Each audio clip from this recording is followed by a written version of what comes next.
পশ্চিম সিকিমের ইয়াংথাংয়ে ভয়াবহ ধস, 4 জনের মৃত্যুর খবর পাওয়া যাচ্ছে। আহত হয়েছেন বেশ কয়েকজন। এবং যেমনটা আমরা জানতে পাচ্ছি যে এই ধসের পর কিন্তু প্রচণ্ড মেঘ ভাঙা বৃষ্টি, তারপর হড়পা বান। খবর পেয়ে ঘটনাস্থলের সঙ্গে সঙ্গে এসএসবির আধিকারিক এবং স্থানীয় পুলিশ তারা পৌঁছে গিয়েছিলেন। যেমনটা জানা যাচ্ছে যে ঘটনাস্থলেই 3 জনের মৃত্যু হয় এবং একজনকে উদ্ধার করে হাসপাতালে নিয়ে যাওয়ার সময় তার মৃত্যু হয়। মোট 5 জন তারা আটকে পড়েছিলেন। এবং উত্তর পশ্চিম ভারত আপনারা জানেন যে ব্যাপকভাবে প্রাকৃতিক বিপর্যয়ে এবার ক্ষতিগ্রস্ত হয়েছে। জম্মু কাশ্মীর, উত্তরাখণ্ড, হিমাচল প্রদেশ বারবার আমরা দেখছি যে ধসের কবলে পড়ছে। কখনো বা হড়পা বান, কখনো বা মেঘভাঙা বৃষ্টি, কখনো বা ধস। এই সমস্ত এলাকার প্রাকৃতিক সম্পদ যেমন ক্ষয়ক্ষতির সম্মুখীন হচ্ছে, ঠিক তেমনই প্রাণহানির মতো ঘটনাও ঘটছে।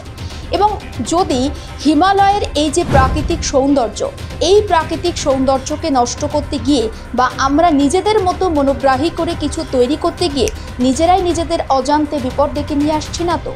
এই সংক্রান্ত একটি মামলাও রয়েছে সুপ্রিম কোর্টে। এবং সেক্ষেত্রে পরিবেশবিদ যারা রয়েছেন তারা কি আশঙ্কা করছেন?